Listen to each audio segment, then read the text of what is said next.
নমস্কার, একেবি প্রাইম নিউজে সকলকে স্বাগত। সঙ্গে রয়েছে আমি তস্মিতা। চলে যাচ্ছি সংবাদে। এবার লক্ষ্য হলো পশ্চিমবঙ্গ, তাই বিজেপি সরকার গড়ার ডাক দিয়ে বঙ্গবাসীকে খোলা চিঠি লিখলেন প্রধানমন্ত্রী নরেন্দ্র মোদী। চিঠিতে তিনি লিখেছেন, সোনার বাংলার সকল নাগরিক বঞ্চিত, তাই তার মন ভারাক্রান্ত। চিঠিতে জয় মা কালী লিখে লেখা শুরু করেছেন। মোদীর লেখা এই চিঠির প্রত্যেকটা শব্দবন্ধ, শব্দচয়ন, লাইন বাংলার রাজনীতির জন্য অত্যন্ত গুরুত্বপূর্ণ। গত লোকসভা নির্বাচনেও দেখা গিয়েছে জয় শ্রীরাম শব্দবন্ধ নিয়ে কিভাবে তপ্ত হয়েছিল বঙ্গ রাজনীতি। তুঙ্গে উঠেছিল রাজনৈতিক সংঘাত। বারবার তৃণমূল সহ অন্যান্য রাজনৈতিক দলগুলোর বক্তব্য ছিল, বাংলার রাজনীতিতে জয় শ্রীরাম কখনোই গ্রহণযোগ্য নয়। তার পাল্টা হিসেবে তৃণমূল কংগ্রেসের কর্মীরা জয় মা কালী স্লোগান দিতে শুরু করেছিল। লোকসভাতেও একাধিক তৃণমূল সাংসদকে এই স্লোগান দিতে দেখা গিয়েছে। পরবর্তী প্রধানমন্ত্রীকেও দেখা যেত বাংলায় সভামঞ্চে দাঁড়িয়ে জয় মা কালী স্লোগান দিচ্ছেন। অমৃত প্রকল্পের আওতাধীন এএমসির 43 নম্বর ওয়ার্ড স্থিত প্রতাপগড়ের ঋষি কলোনি এলাকায় পুকুরের পুনরুজ্জীবন ও সৌন্দর্যায়নের আনুষ্ঠানিক উদ্বোধন করা হয় সোমবার। এর উদ্বোধন করেন মুখ্যমন্ত্রী ডক্টর মানিক সাহা। অনুষ্ঠানে উপস্থিত ছিলেন মেয়র দীপক মজুমদার ও ডেপুটি মেয়র মনিকা দাস দত্ত সহ আরো অনেকে। মুখ্যমন্ত্রী তার ভাষণে বলেন, আমাদের সরকার এত বেশি ট্রান্সপারেন্ট যে 2022 সালে আমাদের ত্রিপুরা সেরা পারফরমেন্স রাজ্য হিসেবে পুরস্কার পেয়েছি আমরা। আমাদের স্মার্ট সিটি মিশনের আওতায় 581 কোটি টাকা 65টি প্রকল্পের মতো কাজ আমরা সম্পন্ন করেছি। এর ফলে যেখানেই যায় খুব সুন্দর লাগে। সব জায়গার মধ্যে মানুষ বসে থাকে, যে কোনো সময় কোনো প্রকল্পের উদ্বোধন করব, শিলান্যাস করব।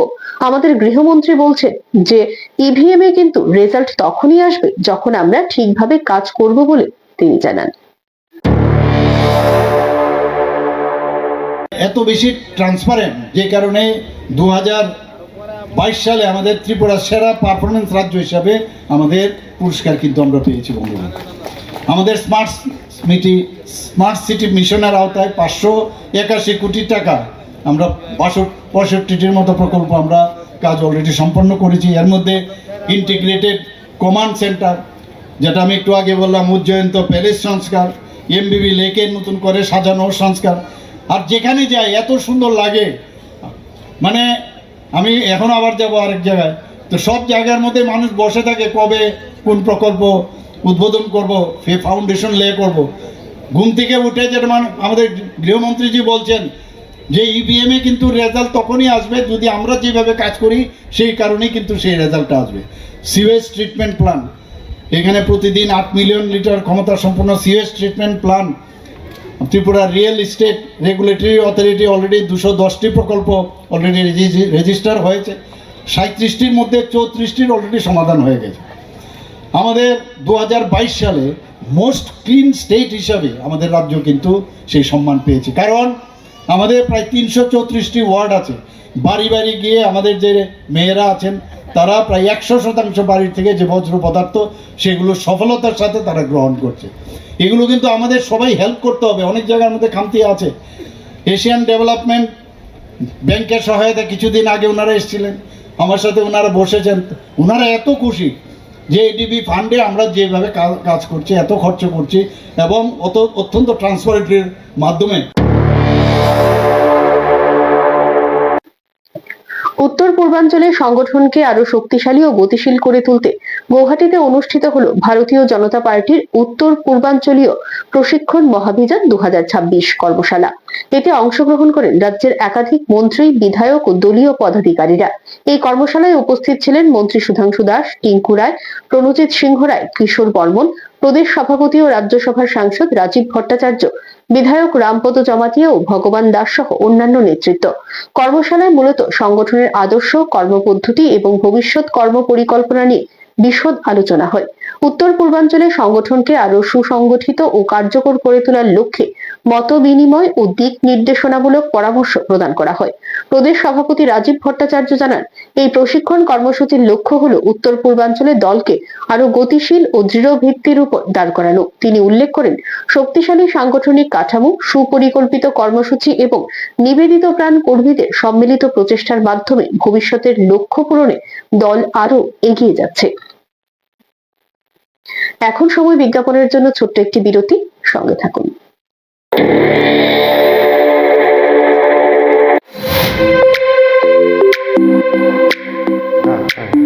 We at Northeast Institute of Nursing Science train our students under the guidance of expert faculties in all aspects, including the clinical training and the hands-on training. Your words will give comfort, your hands will heal and brings hope to the patients. We have a robust academic building and excellent hostel facilities for our students. I invite you all to join us to build a best career in nursing profession so that you become an asset to the society and give service to the nation and abroad.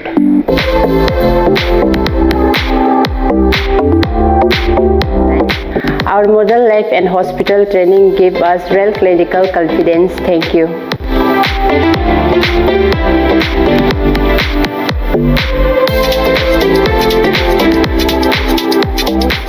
If you want quality nursing education and a bright future, this is the right place to begin.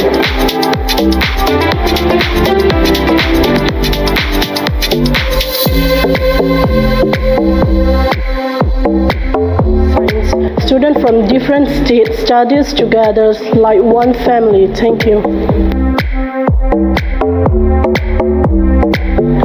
Our students proudly serve in reputed hospitals nationwide with pathways for global opportunities through skill development collaborations. Join us to begin a journey that grows with care, knowledge, and a purposeful future.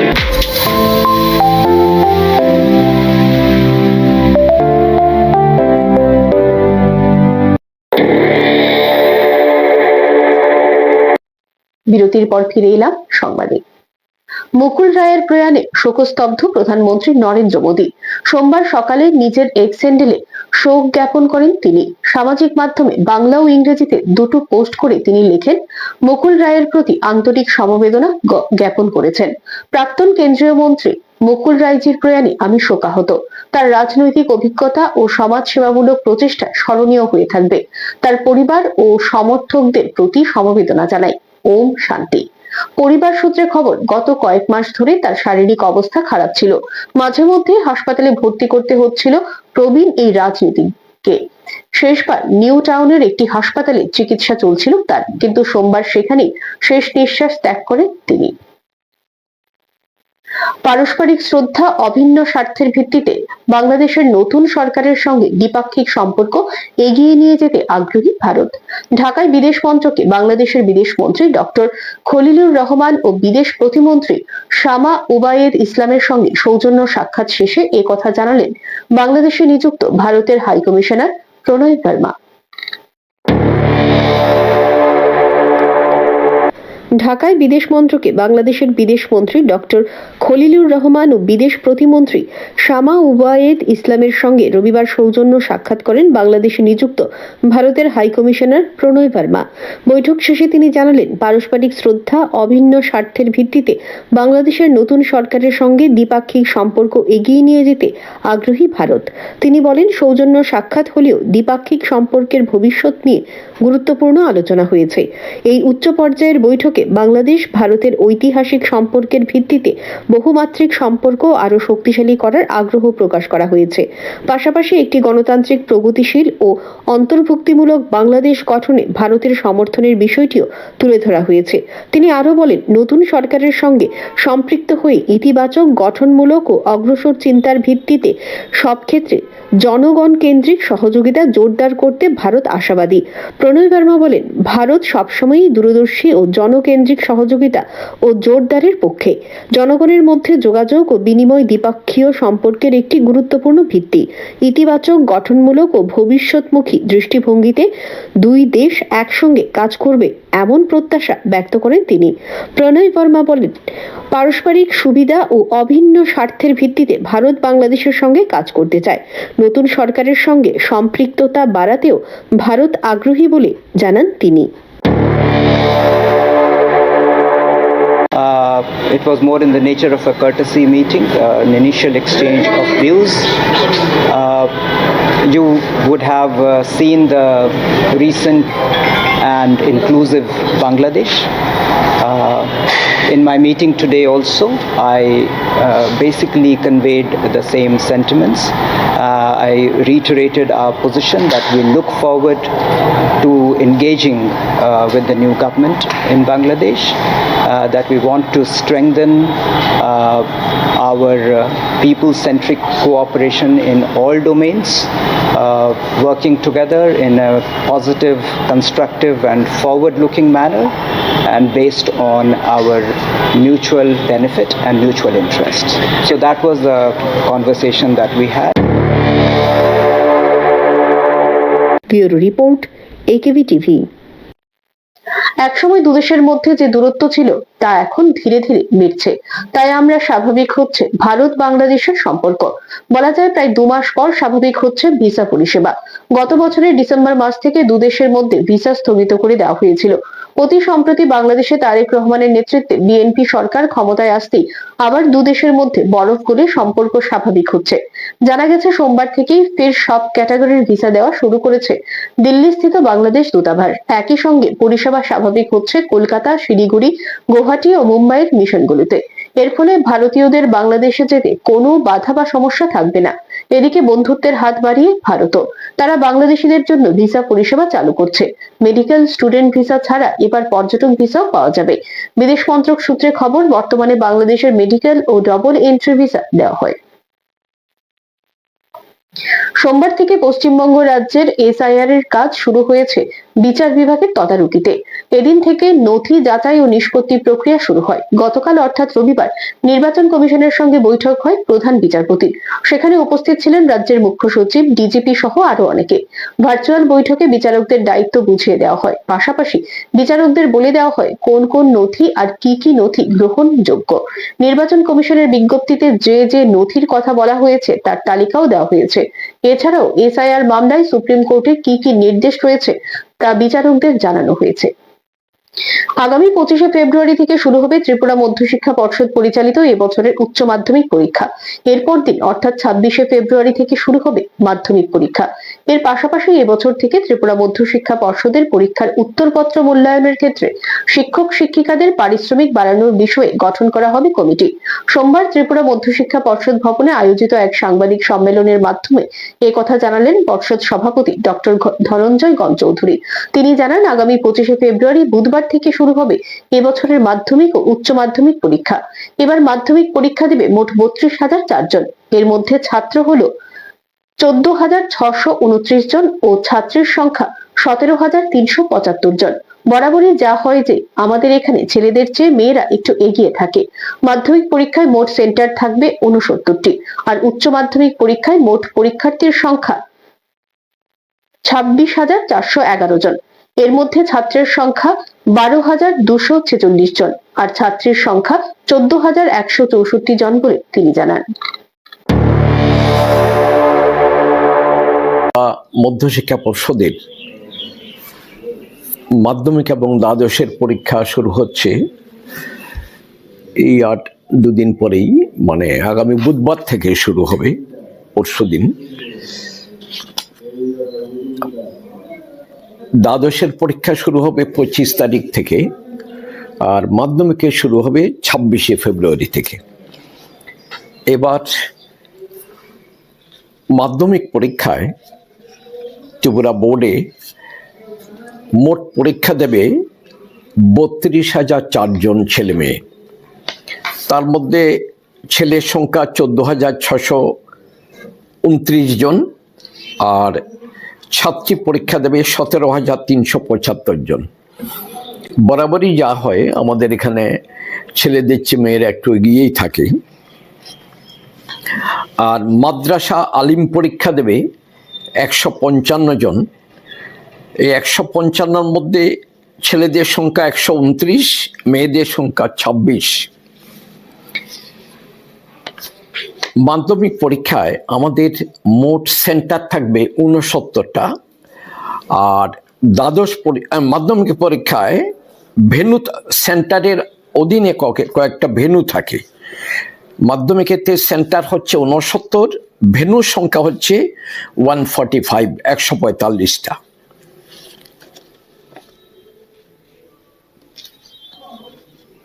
এবার 2026 সালে মাধ্যমিক পরীক্ষার্থী গতবারের থেকে 25-এর চেয়ে একটু বেশি। গতবার মাধ্যমিকে মোট পরীক্ষা দিয়েছিল 29,781 জন, এবার পরীক্ষা দিচ্ছে 32,004 জন। আর দ্বাদশ পরীক্ষায় এবার আমাদের মোট পরীক্ষা দেবে 26,411 জন, তার মধ্যে 12,246 জন হচ্ছে ছেলেদের সংখ্যা, আর মেয়ে পরীক্ষার্থীর সংখ্যা 14,164 জন। তার মধ্যে তৃতীয় লিঙ্গের একজন পরীক্ষার্থী আমাদের এবার আছে, ফটিকরায় সেন্টার থেকে পরীক্ষা দেবে, only one candidate from Fatikroy. দ্বাদশের সমতুল্য মাদ্রাসা ফাজিল পরীক্ষা দেবে 85। গোপন সংবাদের ভিত্তিতে অভিযান চালিয়ে 60 লক্ষাধিক টাকার বার্মিজ সিগারেট উদ্ধার করল শ্রীনগর থানার পুলিশ। ওই ঘটনায় একজন গাড়ি চালককে আটক করা হয়েছে। শ্রীনগর থানার পুলিশ আধিকারিক সোমবার জানিয়েছেন, বাইপাস সংলগ্ন এলাকা দিয়ে একটি গাড়িতে করে নেশা সামগ্রী পাচার করা হবে। এমন খবর পেয়ে তৎপর হয়ে ওঠে শ্রীনগর থানার পুলিশ। এরপর নির্দিষ্ট এলাকায় নাকা চেকিং শুরু করা হয়। ওই সময় সন্দেহজনক একটি গাড়িকে থামিয়ে তল্লাশি চালানো হলে গাড়ির ভেতর থেকে 37টি কার্টুন বার্মিজ সিগারেট উদ্ধার হয়। কার্টুনে 3 লক্ষাধিক সিগারেট উদ্ধার হয়েছে, যার আনুমানিক মূল্য প্রায় 60 লক্ষ টাকা। সাথে পুলিশ একজনকে গ্রেপ্তার করতে সক্ষম হয়েছে। ধৃতকে জিজ্ঞাসাবাদ করে পাচার চক্রের সঙ্গে আর কারা জড়িত রয়েছে তা খতিয়ে দেখছে পুলিশ। এদিকে এই ঘটনাকে কেন্দ্র করে এলাকায় চাঞ্চল্যের সৃষ্টি হয়েছে। পুলিশ গোটা ঘটনার তদন্ত শুরু করেছে।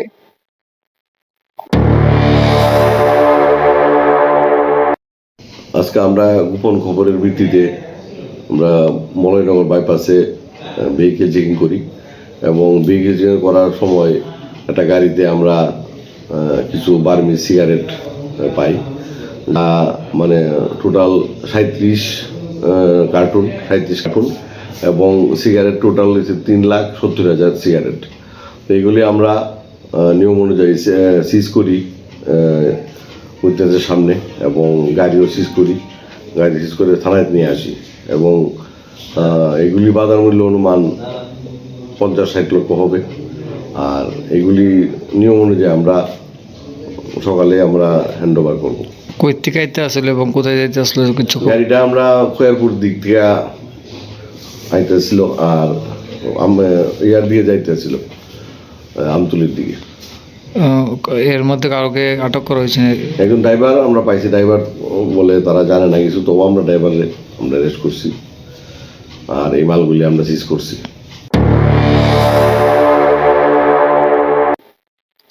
সারা ভারত কৃষক সভার রাজ্য কমিটির গুরুত্বপূর্ণ বৈঠক সোমবার অনুষ্ঠিত হয় মেলার মাঠ কৃষক ক্ষেত মজুর ভবনে।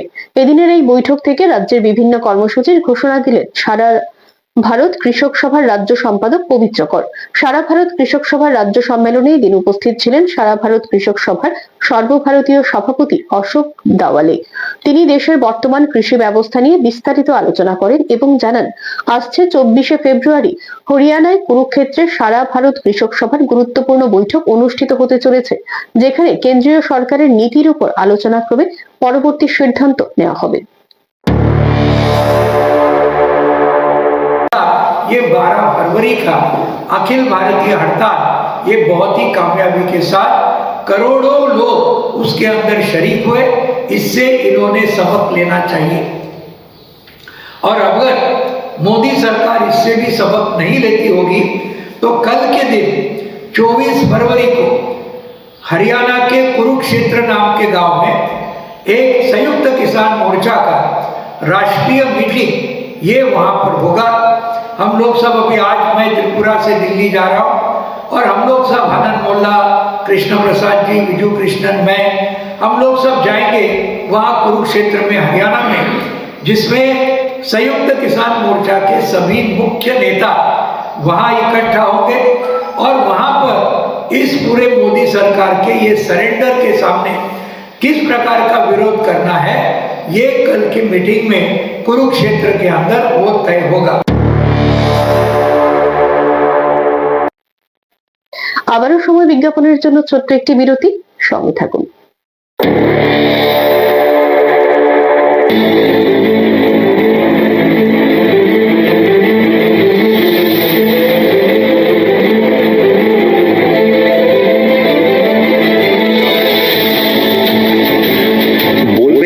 আপনারা, শুনবো এবং শোনাবো আমরা। চোখ রাখুন একিবি টিভির পর্দায়।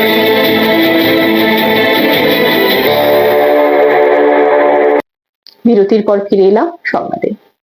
Tripura community health guide workers union Tripura community health গাইডদের ছাঁটাই করার প্রতিবাদে সোমবার সার্কিট হাউস এলাকায় বিক্ষোভ প্রদর্শন করে। প্রসঙ্গত, কেন্দ্রীয় সরকারের অনুমোদন ক্রমে 1983 সাল থেকে তারা বাড়ি বাড়িতে স্বাস্থ্য সেবা পৌঁছে দিত, কিন্তু জানা যায় স্বাস্থ্য ও পরিবার কল্যাণ দপ্তরের সচিব গত 1 নভেম্বর এক আদেশ বলে আকস্মিকভাবে তাদেরকে ছাঁটাই করে। 1982 সালে প্রায় 3000 কর্মী নিয়োগের মাধ্যমে তৎকালীন ত্রিপুরার সরকার ত্রিপুরায় প্রকল্পটি সূচনা করেন। শুরুতে মাত্র 50 টাকা সাম্মানিক ছিল, ওই সাম্মানিক পর্যায়ক্রমে বেড়ে বর্তমানে 7500 টাকা হয়। যদিও 20 বছর পর কেন্দ্রীয় সরকার প্রকল্পটি বন্ধ করে দিলেও রাজ্য সরকার প্রকল্পটি বহাল রেখেছিল, কিন্তু বর্তমানে রাজ্য সরকার প্রকল্পটি বন্ধ করে দেয় বলে তারা কাজ হারায়। এদিন এরা বিক্ষোভ প্রদর্শন করে এবং 4 দফা দাবিতে ত্রিপুরা সরকারের স্বাস্থ্য ও পরিবার কল্যাণ দপ্তরের সচিবের নিকট ডেপুটেশন প্রদান করে। তারা দাবি রাখে সিএইচজি প্রকল্প অব্যাহত রাখতে হবে, ছাঁটাই আদেশ প্রত্যাহার এবং ছাঁটাই সংক্রান্ত শ্বেতপত্র প্রকাশ করতে হবে, সিএইচজি কর্মীদের পিএসইউর মতো মর্যাদা দিতে হবে, সিএইচজি কর্মীদের সামাজিক সুরক্ষার্থে ভাতা নিশ্চিত করতে হবে। এ সম্পর্কে জানান সংগঠনের নেতৃত্ব ধনমণি সিনহা।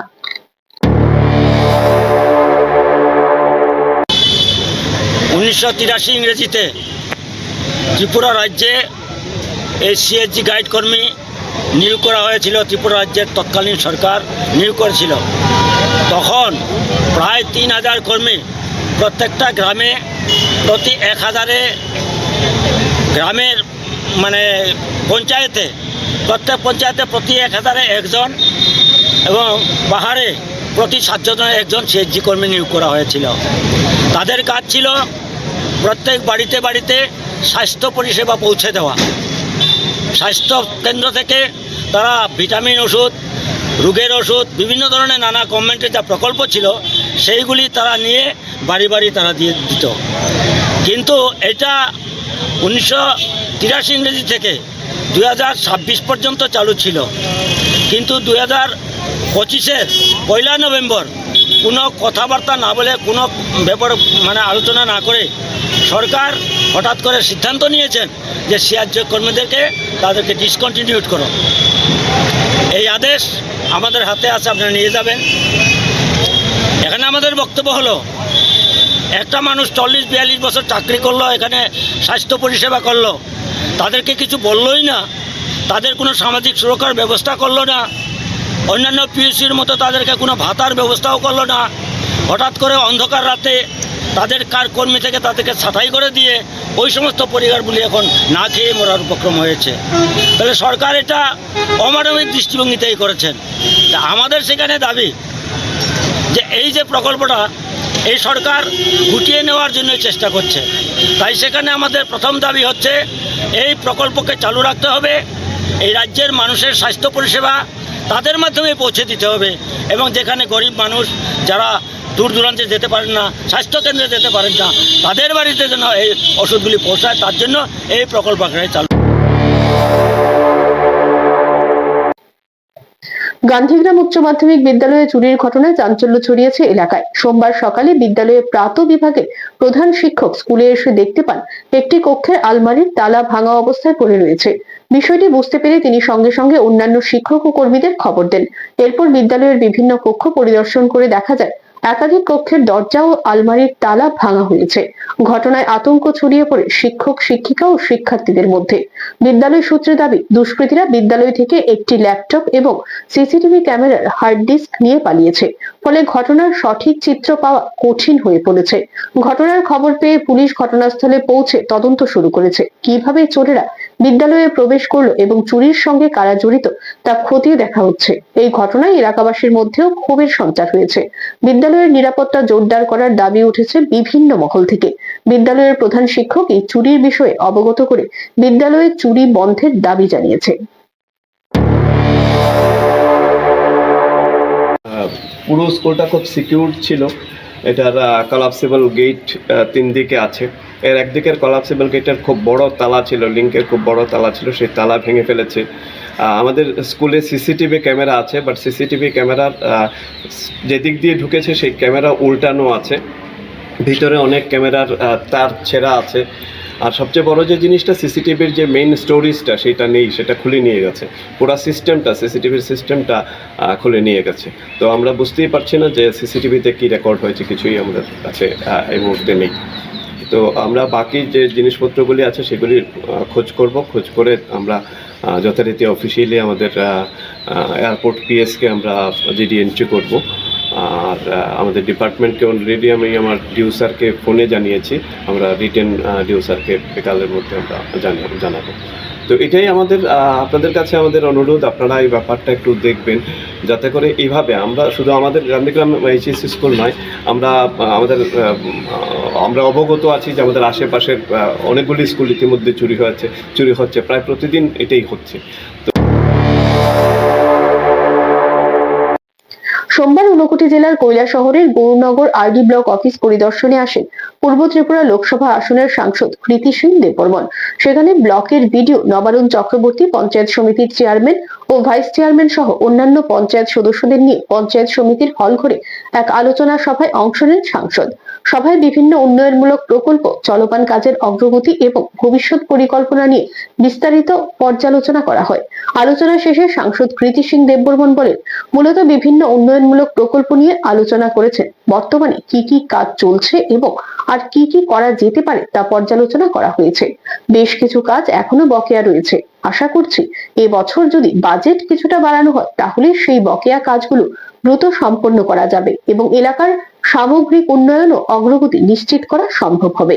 এদিন সাংসদ কয়েকটি স্কুলও পরিদর্শন করেছেন। তিনি জানিয়েছেন, নির্ধারিত সময়সীমার মধ্যে যাতে কাজ শেষ করা যায় সেই উদ্দেশ্যেই তিনি পরিদর্শনে এসেছেন। अपने मीटिंग की है क्योंकि यहाँ कुछ अपने माहौल लोग हैं जिसके हाथिया है और उनको क्या क्या दिक्कत आ रही है, तो बस इसी हल का विषय किए और मैडम क्या क्या चाह रही है, क्या क्या हम लोग कर सकते हैं। तो हम लोग सब रुके हुए, उम्मीद है कि इस साल ये लोग थोड़ा सा बजट अगर बढ़ा के दे तो बहुत सारे काम है जो हम लोग अपना गोमती अपना ऊनाकोटी डिस्ट्रिक्ट में कर सकते हैं। और आज कुछ स्कूल्स भी गए, तो स्कूल्स तो अच्छे 2 बिल्डिंग तो आ रही है। मेन चीज़ है कि वक्त में काम होना, ख़त्म होना। तो मैं ऐसे एक इंस्पेक्शन के लिए आई हूँ। সংবাদ এখনকার মতো এই পর্যন্তই। আমাদের পরবর্তী সংবাদ দেখার জন্য চোখ রাখুন একেবি টিভির পর্দায়। নমস্কার।